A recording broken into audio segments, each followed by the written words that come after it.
Hello everyone, I'm Erick, I'm from Mexico, but I'm doing my PhD in Madrid. So I've been like for almost 4 years there, 1 year before in Bologna, so it's been quite a long time since I've been in Mexico. So, but in any case, my PhD is about alternatives in Latin America.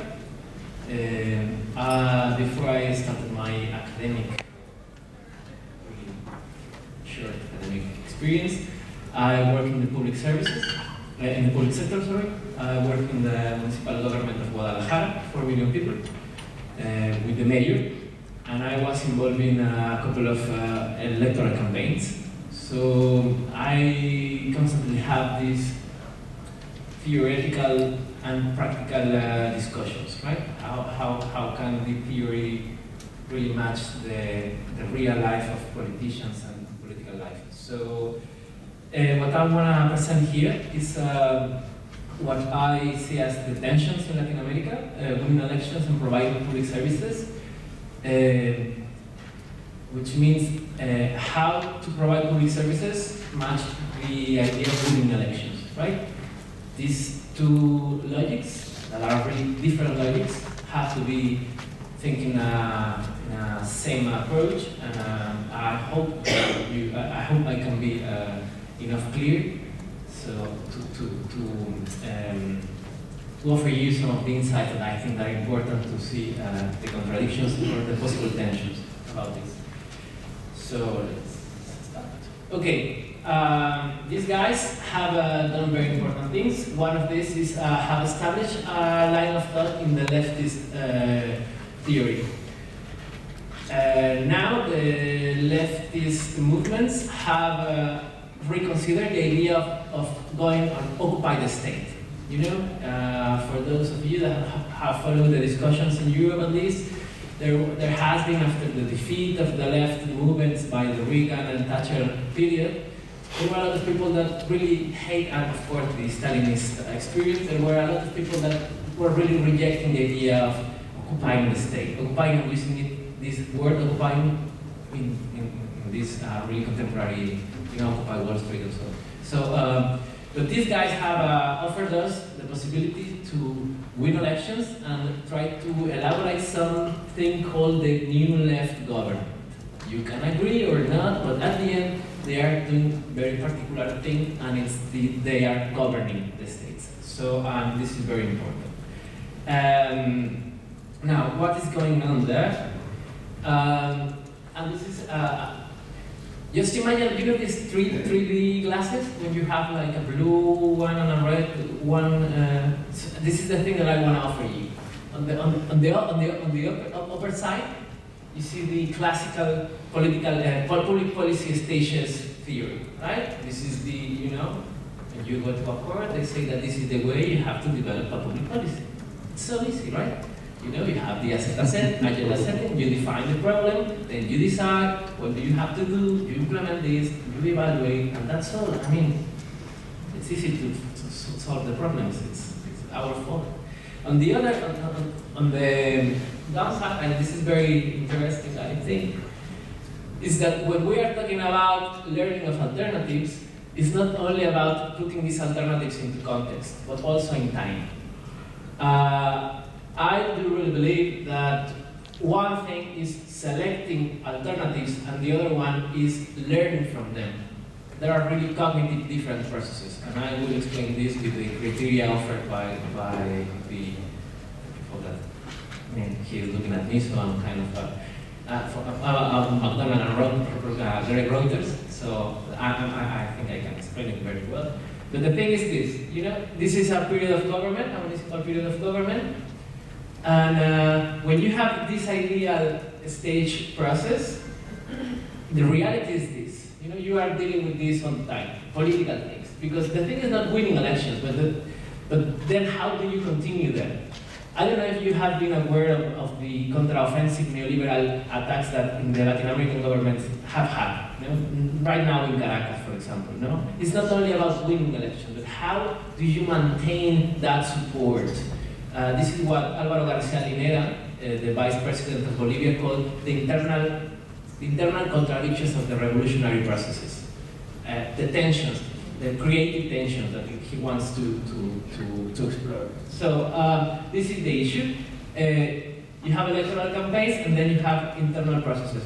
Why this matter in the issue of alternatives? Well, because in the agenda setting, it's about how do you decide. So you have like resources constrained. So you have to decide among a lot of alternatives in relation to the electoral process. So I want to show you something. My thesis is about, I'm studying a really huge database of more than 500 alternatives in Latin America. So this issue of there are no alternatives is not true at all. During the last 10 years at least, I don't want to open it because I'm going to lose my precious minutes. But there are a lot of alternatives there, a lot of them. And okay, this is in the McDonald and Reuters book, and this is the criteria. This is a criteria of recognizing alternatives, right?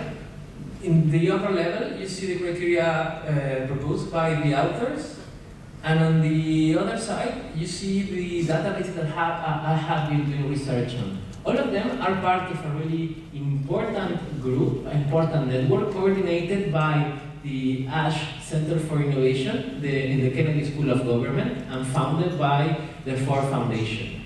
So they have enough intellectual and money funds to persuade you that are the good ones, okay? So, yeah. And they all share some of the criteria. So you can easily think that one of those are good alternatives. I mean, if you are not, if you don't spend like I did 4 years studying these ones, you can believe that those are good alternatives. And I recommend you don't spend 4 years studying this. By the way, but in any case, so the issue.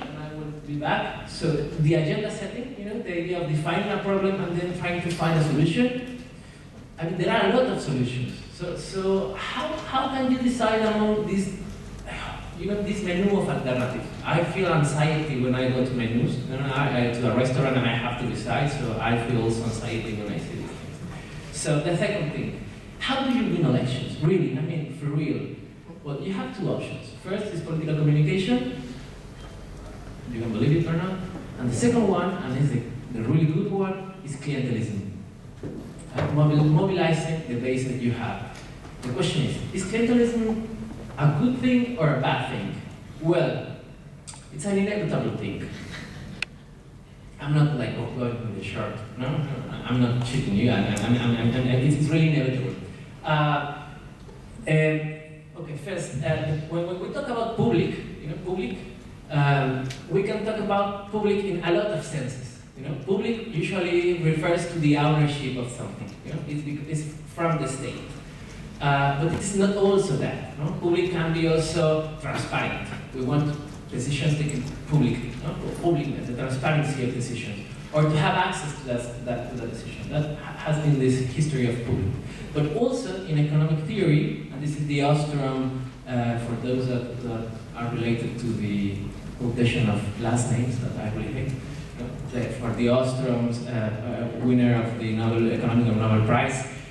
This is a division about the characteristics of the goods. You have this paradoxical thing that you have public services that provide private goods. What are private goods? Are those that have these characteristics that can be rigorous, and excludable. I'm sorry. I also speak bad Spanish, so I cannot avoid speaking bad English. So what are public goods? Are those that you cannot take to anyone? I mean, if I breathe air, you don't. I'm not taking you away, and I cannot, or the light, and I cannot avoid you to have this light. So these are basically the two elements.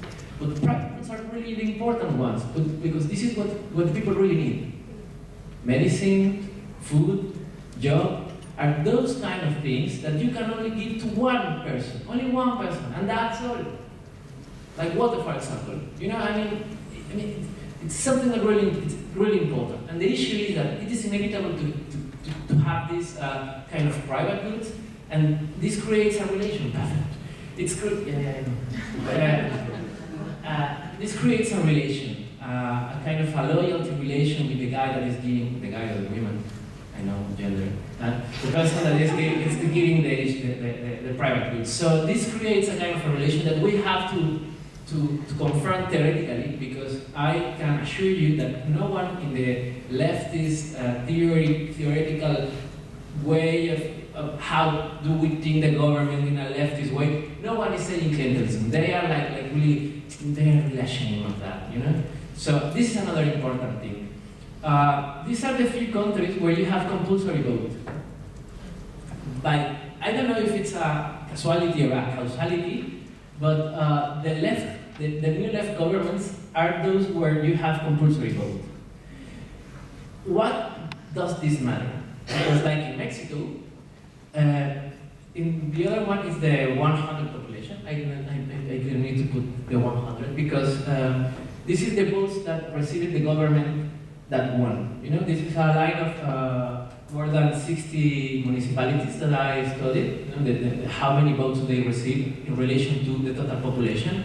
And as you can see, you can win elections with less than 25% of the population. So I mean, at the end, you don't have majority governments, you have a minority governments. So when a government needs to win elections, if they are pragmatic, you think that it's not okay, if you are pragmatic, you will have to take care of these guys, or women, you know? And this is very important. The other issue about how to win elections, because I know that I'm running out of time, is the idea of perception. And this is very interesting. The biggest, I don't trust too much about surveys, honestly, but this one is the biggest one in Latin America, Latinobarometro, and people are really against privatization. You know, people feel this. So when you have a communication, a political communication dynamic, you can convince people that you are doing good things. You know, this is like, I mean, this is to compensate the idea of clientelism. It is true that you cannot win elections only with clientelism, but it is also true that right now, at least in Latin America, people believe that privatization are not so good. So, you know, this is just to give you a kind of a hope that you don't need to be a bad guy. You only need to have good political communication, but I think that's not enough. So just to finish, I have more than 1 minute, maybe? What? Yeah. The issue of implementation. Normally we talk about the public services, but we don't talk about public servants. Who's going to be the people that are going to do that? And you have two options.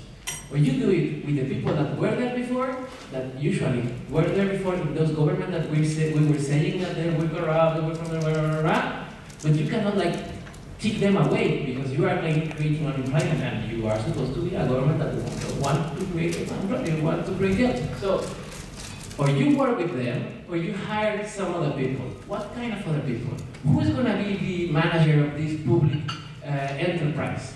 How are we match the eternal critic to the vertical bureaucracy with our horizontal ideologies of, oh yeah, horizontal in an assembly, but you cannot have this in you know, so I mean, there is a kind of a contradiction, and this is important, and I think this is important thing with the tension, because what I think we have here in Latin America is a lot of creative tensions, using the word of Álvaro García Linera, to think about the needs that we have to discuss now. Yes, thank you.